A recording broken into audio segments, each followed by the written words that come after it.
We've got major changes coming to WWE, and several championships have changed hands. It's been a surprisingly busy week in the world of professional wrestling. Welcome to the Wrestling is Bullshit Report, episode 16. Let's start with the results. I hope you guys had a great week, and let's go ahead and look at what might have slipped under your radar in this interesting, brilliant world of professional wrestling. We start with Monday Night Raw, where the Wyatt Six were able to get the victory against American Made in a 4v4 street fight. And that match, let me tell you, fantastic. I wasn't able to watch it live, but I went ahead and made a point to go back and watch it after the show had happened, which I'll be honest, I rarely do, just because I heard nothing but amazing things about it. And this was a fast-paced, kick-ass, good match. Let me tell you, man. I'm really glad, even though I didn't watch Raw live this week, that I went back and watched this street fight between the Wyatt Six and American Made. Super fun stuff. Looks like that feud with the Wyatt Six and American Made is complete, so we will see what is next in store for the Wyatt Six. I'm sure WWE has big plans for them as they've been doing fantastic lately. And then we go over to NXT the very next night, where Trick Williams was able to defeat Pete Dunne in a last man standing match, in what was a very solid last man standing match with a really awesome spot to close out the match. And now this makes Trick Williams, the former NXT champion, the new number one contender to the NXT championship. So somewhere sooner than later, I'm guessing NXT Halloween Havoc, we will see Trick Williams versus All Ego Ethan Page for the NXT championship. And I can absolutely see Trick Williams getting a second championship reign with that NXT title. Nonetheless, man, I think All Ego is doing just fine. So we'll see how that goes. But now we know Trick Williams and Ethan Page are on a collision course. We go all the way to Friday. Big, heavy WWE week, guys, especially in the news, but we'll get there.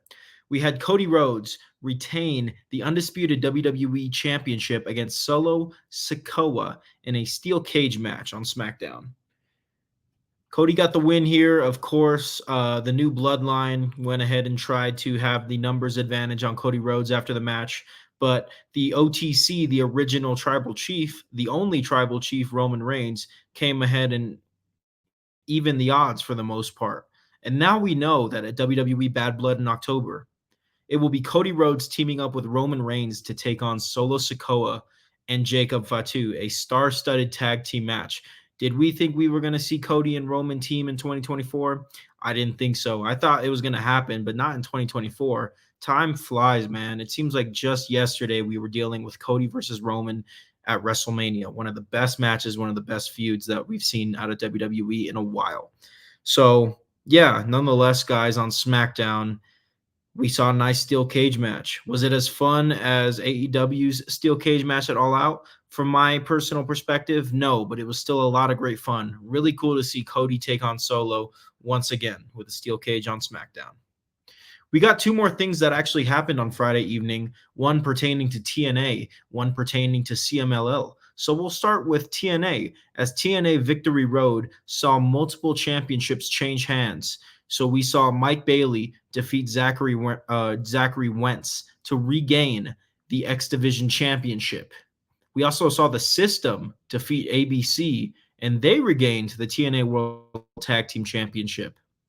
And it's really interesting because I did think that ABC was in for a bit of a longer run. It feels like they just regained those TNA World Tag Team titles. But nope, they go right back onto the System, which is cool because the System is also a solid tag team. I think what we're ultimately doing here is we're just building a fantastic feud between the System and ABC. And I'm all here for it. Good job, TNA. Last but not least, on TNA Victory Road, we actually saw Spitfire regain the TNA Knockouts World Tag Team Championship as well. So 3 different championships changed hands at TNA Victory Road. Pretty interesting. It was a pretty solid premium live event, and it got high praise from the fans. So we are now leading into Bound for Glory with TNA, and Bound for Glory is considered TNA's WrestleMania. So if you have been thinking about tuning into TNA, if you've tuned out of TNA and you want to tune back in, I really think now is the time, especially with the high praise that this Victory Road show got. And now that the fact that we're basically on the road to their best show every year. Arguably, I think it's a perfect time to get back into TNA. You know, WWE's been firing on all cylinders all year. AEW over the past few months has gotten really good. So this really gives TNA no choice but to give us their best possible wrestling. So, yeah, the high tide raises all ships. Check into TNA in the next month or so. Last but not least for the results, guys, CMLL had an anniversary show on Friday, and one of the championships to change hands there was the CMLL World Women's Championship. This has been held by Willow Nightingale for a month and some change, if I'm not mistaken. But Zeuxis was able to defeat Willow Nightingale, and Zeuxis is now your CMLL World Women's Champion. Pretty solid. Like I said, guys, it was kind of an unexpected results heavy week. A lot of championships changing hands. And now, as we get into the news, you're going to see what I mean when it comes to major changes coming to WWE. So let's get into the news, guys. Let's do it. This is all WWE stuff, and we're starting with Monday Night Raw, which in early October will be returning to a 2-hour format for the rest of the year. I believe that Raw will go back to 3 hours when it goes to Netflix in 2025. However, starting early next month, we will get 2-hour Raws until the end of 2024. And I couldn't be happier about this. I know a lot of people are saying, like, dang, this sucks because WWE just learned how to book 3-hour shows well. Nonetheless, man, 3 hours on a Monday is a lot to ask. I was literally at Monday Night Raw in the arena a couple weeks ago. And 2.5 hours in, I look at my friends. I'm like, hey, you guys want to get out of here? 3 hours is a lot to ask on a Monday night. Like, I love wrestling, but let's go home. Let's beat the traffic. I'm tired of wrestling on a Monday night, man. I think 2 hours is a good sweet spot, right? I don't get this feeling with SmackDown, and I don't get this feeling with AEW Dynamite. If it's a 3-hour show on the weekend because it's a pay-per-view or a premium live event, I get it. But 3 hours of weekly episodic television on a Monday night is too much to ask for, and I'm really excited to see Monday Night Raw return to 2 hours. And if they go ahead and keep it there, I wouldn't complain at all. I understand that a lot of you guys like 3 hours of wrestling on Mondays. I'm just being personally like very selfish right now. It's really time consuming. It's really energy consuming. Mondays in general are already time consuming and energy consuming. So to have Raw do that as well in your afternoon is not always fun. So I'm really excited to give this 2-hour Raw format for the rest of the year a try. I'm counting down the days. I'm going to be honest with you. I'm excited for 2-hour Raw. We got 2 more pieces of news, all WWE related here. We have WWE, and this is more of a rumor. They are reportedly very interested in signing Daniel Garcia, and they see a lot of potential in him as one of the next best technical wrestlers. And to that, I say, no shit. Daniel Garcia is awesome. Daniel Garcia is awesome, and he will do awesome if WWE signs him. But you know that bag that Tony Khan is going to offer Daniel Garcia is definitely going to make Daniel Garcia think, do I take this money and stay in AEW? Or do I go to WWE? If I had to pick a spot for him in terms of where he would shine the most and where he would grow the most, I think WWE is definitely that spot. I mean, it's just one of those things where AEW is a lot better for established stars. Like, I feel like guys like Darby Allin and MJF are outliers in terms of young guys that found their footing and grew very well in AEW. But when you have a guy like Daniel Garcia who can use a little bit of direction, when you have a guy like Wardlow who can use a little bit of direction, then I would definitely recommend, the NXT system and having them call Daniel Garcia and or Wardlow up from NXT to the main roster by the time they kind of learn everything they can from that team over there. They'll be solid. So I definitely think Daniel Garcia is one of those guys that could benefit greatly as a wrestler if he goes to WWE. I would love to see it, even though I really do enjoy him in AEW. Don't get it twisted. I do enjoy it. I'm just speaking truth here. He will flourish in the NXT system, and he will flourish as a main roster star if they give him the guidance that he needs that AEW doesn't really have. Last but not least for the news, guys, WWE will not be renewing their contract with Def Rebel. Def Rebel is in charge of the music, themes, and entrance songs that the wrestlers come out to in WWE and NXT. And it's been a norm, it's been a point of stasis among the fans that the music that these wrestlers come to the ring to is actually quite forgettable. And it's a shame because you think about all these wrestlers from the 90s and the 2000s, and all their music is very memorable. It's an integral part of their character, and it's an integral part of the show. But it seems like we've gotten away from that over the past several years. And a lot of fans, including myself, to be honest with you, blame Def Rebel for that. So it's kind of music to my ears that WWE will no longer be working with Def Rebel on the wrestlers' theme songs.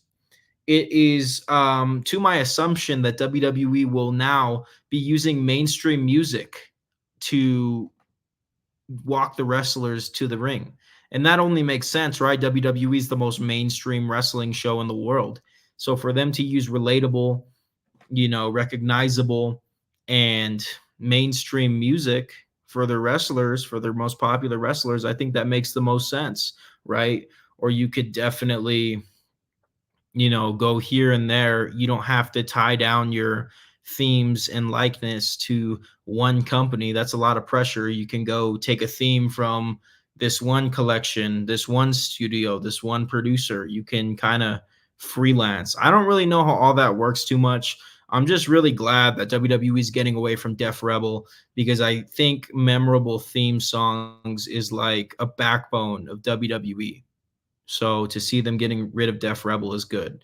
And don't get me wrong, Def Rebel has had their hits, right? The Roman Reigns theme song was a killer theme song. It was awesome to hear that in SoFi Stadium at WrestleMania 39. Let me think. Are they in charge of Glorious, the Bobby Roode theme song from NXT in 2018? I don't know, but that was another example of a good theme song. But nonetheless, guys, long story short, this is a step in the right direction. I hope Def Rebel, I wish them the best on their future endeavors. And I think WWE is making the right choice here. All right, guys, we're almost done here. We only have one show on the watch list this week. Pretty surprising. That's Monday Night Raw, as the Judgment Day, Finn Balor and JD McDonough will be defending the World Tag Team Championship against the New Day. And it's about damn time, because these guys won the titles a couple months ago maybe, and they haven't defended them at all. They haven't looked strong with them at all. I mean, what are you doing? I want to get behind the team of Finn Balor and JD McDonough as World Tag Team Champions, but you got to put them out there and have them defending the title. You got a 3-hour weekly show. Surely you could squeeze a championship match in at some point. It's been a couple months. Like, they haven't defended the title once, if I'm not mistaken. It's crazy. And they've been taking losses too.